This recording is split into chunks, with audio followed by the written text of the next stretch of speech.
Hey guys and gals, it's the Cannabis Crone. Thanks for joining me. I never say this on any of my videos, but if you like what you see or you don't like what you see to the extent of it's kind of a nice little cathartic moment where you can yell at your screen and feel superior to me, either way, feel free to like and subscribe. Thanks. I appreciate it. I still don't really know anything about YouTube except that I figured out how to download my videos so that I could have a podcast. Other than that, I'm not really up on all of the stuff going on with YouTube, so I apologize. I'll hopefully get better at it later on. But I have something on my mind, and please feel free to comment about this, after watching this. I'm having a really hard time wrapping my head around the anti-humanism that seems to be rampant in the world that we're living in. What I mean is that the bottom line is this: with everything that's going on in the world, you are being asked to make a choice, okay? And the choice is this: either you will hold on to your sense of normalcy in spite of the fact that so many have so little, but as long as you have yours, you're willing to hold on to that status quo, or you can move into a future where we work to make sure everyone gets what they need. So you will have everything that you need, and your neighbor will have everything you need, and the only thing that you have to give up is your white privilege. Would you do it? And I'm seeing hundreds upon hundreds of people that would not do it. They would not give up their white privilege in order to see everybody get a piece of the pie, everybody come to the table. And I can't fathom that type of selfishness. That's what I'm having a hard time wrapping my head around.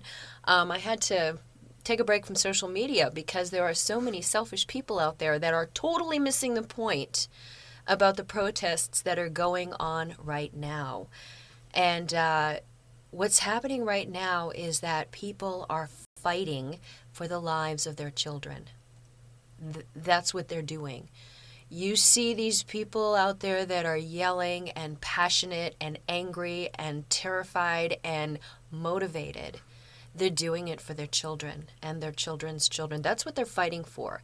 That's why when you make comments about the protesters and about how you just want to get back to being normal, these people are fighting for their children. So those of us that have children, can you imagine having to have that talk with them on how not to get killed by a police officer? I can't.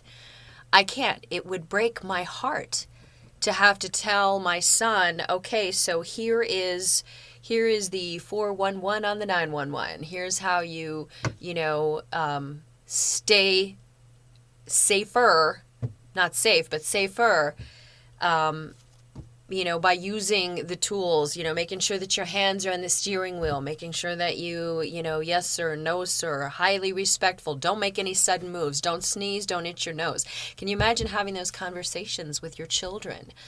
The fact that we have any parent at all in this American society that has to have that kind of conversation with their child, not for any other reason than the color of their skin. That tells me that we need to burn it down and start all over again. Proverbial. See, I can't even say proverbially speaking. That's why I don't like to do these impromptus. I like to have, a script or something that I can kind of read off of because of my aphasia. But yeah, just a quick thing. I suffer from aphasia where I will forget how to speak. I hit these blank spots. It's very scary. It's a brain thing. I have traumatic brain injury from a domestic violence relationship that I was in for 10 years. So, and I've talked about it on previous podcasts, but that's why I like to usually have written material. But this time around, I'm just trying to do it from my heart because I'm not, I'm having such a hard time understanding this anti-humanism, because that's what I feel it is. I feel that it is this restructuring of our society so as to not raise, not create compassionate human beings, but just the opposite. So that we're basically the Ferengi. That's we're a society of Ferengis running around, bottom line, profit margin, make money, profit at the cost of lives, that whole thing. And you know what? I respect the Ferengis because at least they're honest about it. We're not. We try. We have the Democrats trying to pretend that they're the People's Party. No, they're not. They're not the People's Party. They are the military industrialized complex party is what they are. They are the party of the elite is what they are, as well as the GOP. It's not a two-party system.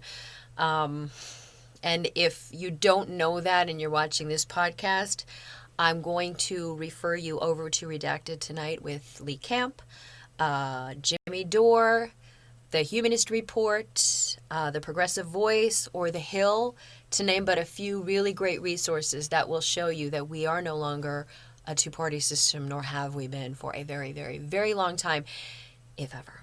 So, check some of those news sources out there. They're incredible, and you're going to get the truth. You're not going to get watered down versions of shit. You're not going to get it had to go through the board before we could authorize this news story type crap. You're not going to have that when you go to some of these sites that I just mentioned. So do so, please, if you still believe that your vote will count for the presidential elections. If you still believe that, then you need to go to some of these alternative news sources so that you can realize that no, it doesn't. But voting is still essential in your small town politics because it still makes a difference at this level. We have some amazing races going on in Bemidji, Minnesota, as small and little as it is. And two of them, the city of Bemidji, the mayor, that seat is open now, or that position. And then there is the county commissioner in our area, who Jim Lukachik is a horrible commissioner. And we have Mike Breeden, who is running for, I'm doing it again, I was knocking on the, for emphasis. Anyway, Mike Breeden is running for county commissioner, and he is a guy who has very, very northern ideals of compassion and inclusivity, and it would be so wonderful to have someone like that. We have Jeremiah Lind, who is running against Matt Grossel, and that is definitely a very important race. And Jeremiah is another wonderful, compassionate, he's running for office because of his children. Because he wants to make the world a better place, starting with our community. So keep in mind, those small town races are very, very, very important. I'm just writing in Jesse Ventura for the president, and hopefully if enough people write Jesse in, we can persuade him to jump in at the last minute, like he did with Minnesota. I like the guy. My God, I would so much rather have Jesse Ventura than either Joe Biden or Cheeto Amigo, because, let's see, a white privileged rapist or a white privileged rapist? Which one do we want? No, I'm writing in Jesse. I encourage y'all to do the same, but that's just only me personally. But yeah, it's very hard for me to fathom a society where there are people in it that are not willing to give up privilege and dominion over someone else. They would not want the world where everybody had enough.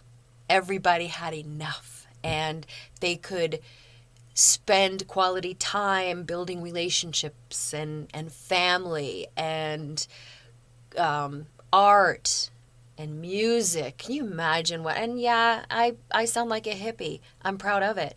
But that is attainable.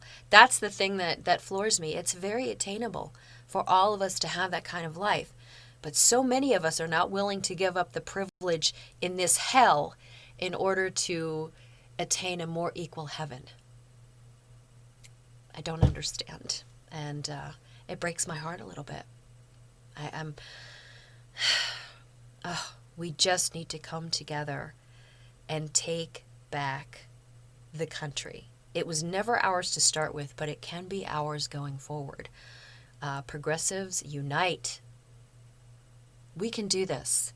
We need to make sure that there is no institution within our society, within a civilized society, that would ever allow a police officer to get away with murdering somebody due to the color of their skin.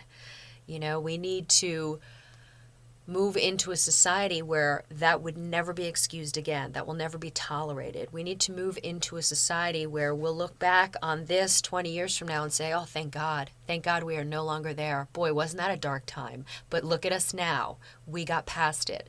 This is what we need to do. We need to come together. Yeah, so you can comment on it, what you think, what you see, but I really honestly feel that we are in a trajectory that is moving us away from humanism. So it's like this anti-humanism movement. And little pockets of that movement, white nationalists, white supremacists, anybody, religious zealots who want to condemn the LGBT communities. It just, that whole blanket falls on anything that is anti-human. Nazis are anti-human. The KKK is anti-human. So we need to get rid of these pockets are popping up all over the place, and it's like whack-a-mole, man. We need to whack them and get them out of here. Expose them, and then let them destroy themselves. Because most of the time, these organizations that work in secrecy, that's how they thrive. Once they're out in the open, once the veil is off, once the curtain has been ripped aside, and we see the guy inside, then it's all over for them. And then we can start building something better. So I hope you all have a beautiful evening, morning, or afternoon, whenever you're going to watch this. And I hope that there is a little bit of joy and a little bit of peace in everybody's heart. Namaste.